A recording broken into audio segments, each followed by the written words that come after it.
एक type of question आएगा जिसके अंदर वो कहेगा कैपेसिटर्स हैं, कैसे 1 एंड 2, फिर 1 एंड 2, फिर 1 एंड 2, फिर 1 एंड 2, फिर 1 एंड 2, कहाँ तक? इनफाइनाइट तक। और कहेगा इनफाइनाइट कैपेसिटेंस निकालो ए और बी के बीच में। यार कैसे निकालूं? वो इन्फिनिटी में पता नहीं कितने कैपेसिटर हैं, कैसे निकालूं? तो इसका एक तरीका है मैथ्स वालों के पास। मैथ में एक न्यूमेरिकल आता है ऐसा, √2 plus √2 plus √2 till infinity, medical वालों के लिए स्पेशली। मैथ वाले इसका सम निकालते हैं। कैसे? वो ये कहते हैं कि अगर मान लो 2 + 2 + 2 इनफाइनाइट का मतलब पता नहीं कितने लाख करोड़ 2 हैं, इनमें से अगर मान लो इस पूरे का आंसर अगर x है, इस पूरे का आंसर मान लो x है, तो अगर मैं एक 2 हटा भी दूंगा तो मुझे तो पता नहीं कितने 2 हैं इन्फिनिटी तक, तो बचे हुए का आंसर भी क्या होगा? एग्जैक्टली x होगा। क्योंकि लाखों 2 में से एक 2 हटा भी दोगे तो भी उसके सम को कोई फर्क पड़ने वाला नहीं है। तो आइडिया समझ में आ रहा है कि इसको अगर x मान लें और ये 2 ना भी होता तो भी ये x ही हो जाता। इसको स्क्वेयरिंग करेंगे, क्वाड्रेटिक बनेगी, x की वैल्यू आएगी। ये मैथ में ऐसा न्यूमेरिकल आता है, पर हमारा न्यूमेरिकल ऐसा नहीं है। हमारा न्यूमेरिकल है 1 एंड 2, फिर पैटर्न रिपीट हो रहा है 1 एंड 2, पैटर्न रिपीट हो रहा है 1 एंड 2, 1 एंड 2, 1 एंड 2, 1 एंड 2। तो मान लेते हैं पूरे की कैपेसिटेंस का आंसर है C। मान लो मेरा आंसर है C, और अगर मैं दो ये वाले पैटर्न छोड़ भी दूंगा, है तो इन्फिनिटी, तब भी मेरा आंसर क्या आएगा? C। तो इन पहले जो पैटर्न रिपीट हो रहे हैं 2 एंड 1, इनको छोड़ दो, बचे हुए का आंसर इमेजिन कर लो कितना है?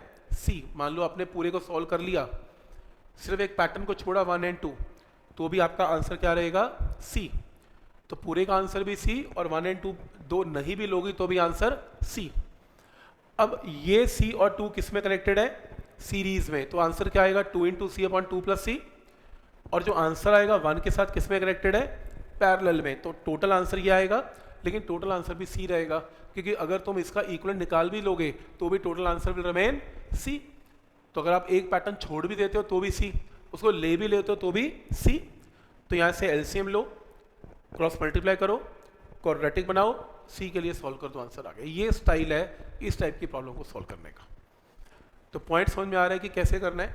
जो रिपीटिंग पैटर्न है, एक पैटर्न को छोड़ देना है और बचे को C लिख देना है, और फिर उस रिपीटिंग पैटर्न को भी ऐड करके आंसर C लिख देना है, अपने आप आंसर आ जाएगा। ठीक है यहाँ तक। एक ये क्वेश्चन है, एक ये वाला क्वेश्चन है जो काफ़ी इंपॉर्टेंट है और काफ़ी जगह ये यूज होने वाला है, ये वाला। इस क्वेश्चन को बड़े ध्यान से देखना।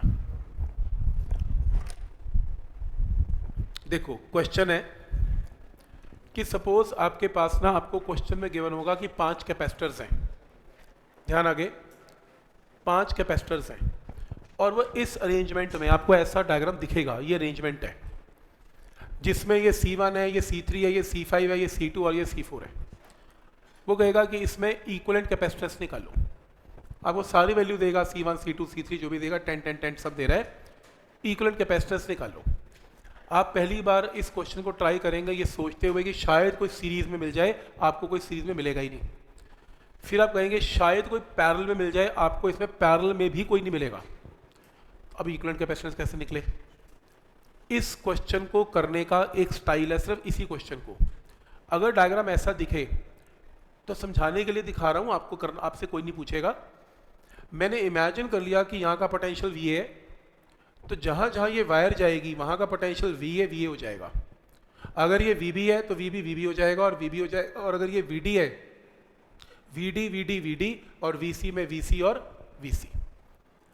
तो इस डायग्राम को रीड्रॉ करके ये डायग्राम बनाया जा सकता है। इस डायग्राम में और इस डायग्राम में बिल्कुल भी फर्क नहीं है।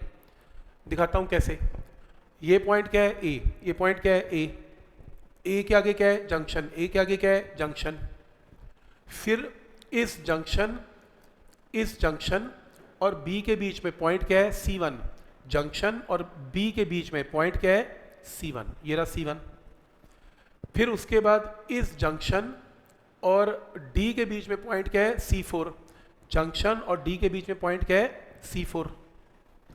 फिर उसके बाद C पॉइंट है, ये C पॉइंट है, C के आगे जंक्शन, C के आगे जंक्शन, C में और D में C5, C में और D में C5, फिर उसके बाद डी में बी में C3, डी में बी में C3, फिर उसके बाद बी में सी में C2, बी में सी में C2। तो मैं ये रीड्रॉ करके दिखा रहा हूँ कि ये ड्रॉ करना और ये ड्रॉ करने में कोई फ़र्क नहीं है। अब पेपर में बड़ा कंफ्यूजिंग है, अब कैसे लोगे VA, VB, VC, तो बड़ा मुश्किल काम है। इस क्वेश्चन को करने का एक शॉर्टकट, आप जब रीड्रॉ करोगे डायग्राम, आप ऐसे मत करो VA, VB करके, लंबा काम है। आप ऐसे याद करो, ये C1 है, ये C3 है, ये C5 है, C1 है, C3, C5, ऐसे टेढ़ा लगेगा। लगाने की पोजीशन याद करवा रहा हूं। जो कैपेसिटर ये 3 लगे होंगे वो ऐसे लगेंगे, जो कैपेसिटर नीचे है C2 वो ऊपर लगेगा, जो कैपेसिटर ऊपर है C4 वो नीचे लगेगा। बन गया डायग्राम, कुछ भी नहीं करना। इन तीनों को तो यहां लगा देना है, इसको ऊपर लगा देना है, इसको नीचे लगा, बन गया रोम्बस। VA, VB क्या करना है, ऐसी पोजीशन याद कर ली हमने, ये ज़्यादा बेटर। देखो आपको तो नया डायग्राम बनाने से मतलब है, कौन VA, VB करेगा याद ही कर लो। ये 3 कैपेसिटर एक लाइन में, नीचे वाला कैपेसिटर ऊपर लगेगा और ऊपर वाला कैपेसिटर C4 नीचे लगेगा। अब ये रोम्बस क्यों बनाया, उसका एक खास मतलब है। ये एक टॉपिक है इलेक्ट्रिसिटी में हम करेंगे, बहुत इंपॉर्टेंट है, जिसको बोलते हैं Wheatstone bridge. Wheatstone bridge electricity में आएगा। इसका नाम व्हीटस्टोन ब्रिज में अगर आप ढूंढोगे तो व्हीट मिलेगी, इसमें कोई व्हीट मिलने वाली नहीं है, ना इसमें कोई स्टोन मिलने वाला है, ठीक है, और ना इसमें कोई ब्रिज मिलने वाला है। तीनों नाम इससे कोई मेल खाते ही नहीं है। इस अरेंजमेंट को व्हीटस्टोन ब्रिज बोलते हैं। वर्ल्ड वॉर के अंदर आर्मी के सोल्जर्स ऐसा अरेंजमेंट बनाया करते थे लड़ने के टाइम, जिसमें एक ब्रिज बनता था जिसको बैलेंस किया जाता था।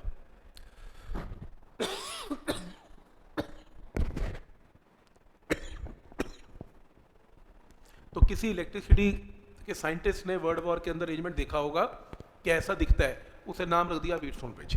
तो मत ढूंढना, इलेक्ट्रिसिटी से कोई लेना देना नहीं है। तो इस अरेंजमेंट को व्हीटस्टोन ब्रिज बोलते हैं।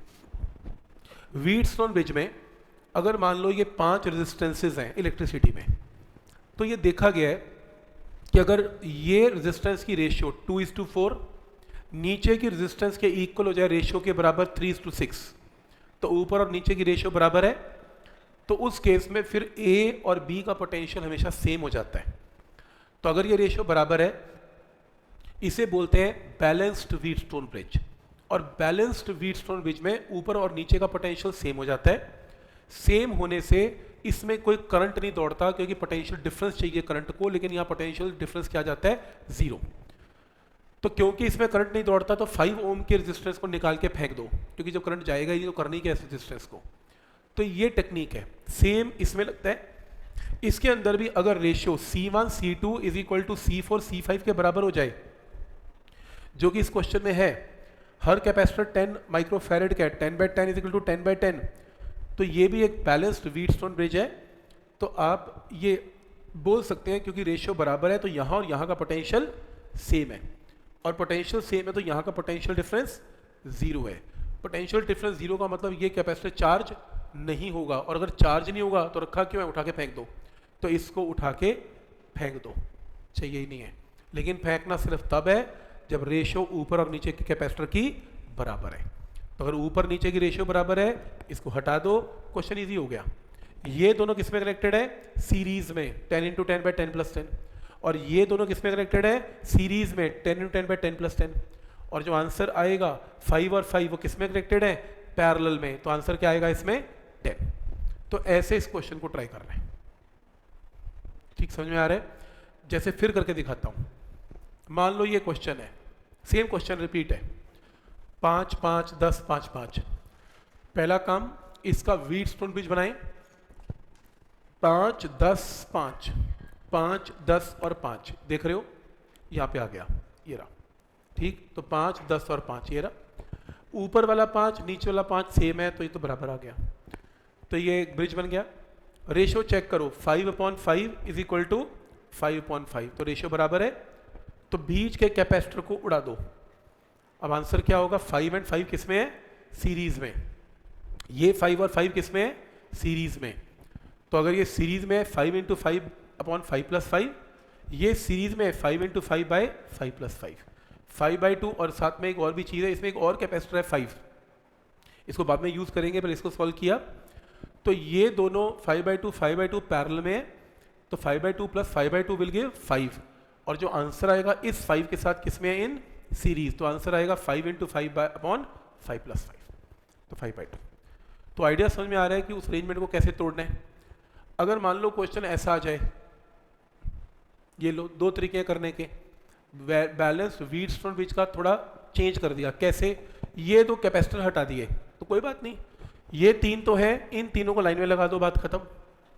ये तीन लाइन में लग गए, जब ये तीन लाइन में लग गए, मान लो इसका पोटेंशियल Vx है, तो इसका भी Vx है, इसका भी Vx है, इसका भी, और इसका भी Vx है। मान लो ये Vy है, तो ये भी Vy है, ये भी Vy है, ये भी Vy है। चेक करो potential difference Vx - Vy, Vx - Vy, Vx - Vy, तो ये तीनों किस में कनेक्टेड है, पैरेलल में। तो ऐसा अरेंजमेंट हमेशा किस में देखा गया है, पैरेलल में। तो कुछ नहीं करना, इनको ऐड कर दो, आंसर आ गया 15। क्यों, पैरेलल में मैंने करके दिखाया, लेकिन ये आपके लिए थोड़ा मुश्किल हो सकता है। किसी ने कहा थोड़ा और शॉर्टकट बताओ इसका, उसका तो समझ में आ गया, इसका और बता दो। तो मैंने कहा ऐसा करो, ये भी मत ड्रॉ करो, इमेजिन करो ये V1 है। अगर ये V1 है, इसमें कोई रेजिस्टेंस नहीं है वायर में, तो ये भी V1 है, क्योंकि अगर वायर की कोई रेजिस्टेंस नहीं होती तो सेम पोटेंशियल है वायर का, V1 है। अगर ये V1 है तो ये प्लेट भी V1 है। अगर ये पोटेंशियल V2 है तो ये भी V2 है, फिर पड़ोस की ये भी V2 है, फिर यहाँ से ये भी V2 है, और अगर ये V1 है तो ये भी V1 है। ये देखो V1 - V2, V1 - V2, V1 - V2, V1 - V2 हो गया पैरेलल, आंसर सही है, ये भी सही है। तो अब यहाँ से भी देख सकते हो these two 3 capacitors are connected in parallel, कि सबका पोटेंशियल डिफरेंस क्या आ रहा है, सेम आ रहा है। कोई कहता है एक और तरीका बताओ, इससे भी आसान, इससे आसान तरीका ये है, अगर सर्किट ऐसा दिख जाए ना, सोचना भी मत पैरेलल है, ऐड कर दो। सबसे सही तरीका ये है, कुछ करना क्या है, तुमने प्रूव करके क्या करना है, भाई ये पैरेलल है। तो आज के बाद अगर ऐसा सर्किट आ जाए तो प्रूव करके दिखाओगे किसे, अब तो तुम्हें वैसे ही याद हो गया कि ये 3 कैपेसिटर किस में कनेक्टेड है, इन पैरेलल, सीधा ऐड कर देना, डन, क्लोज, डिटेल में जाने की जरूरत ही नहीं है। ठीक है,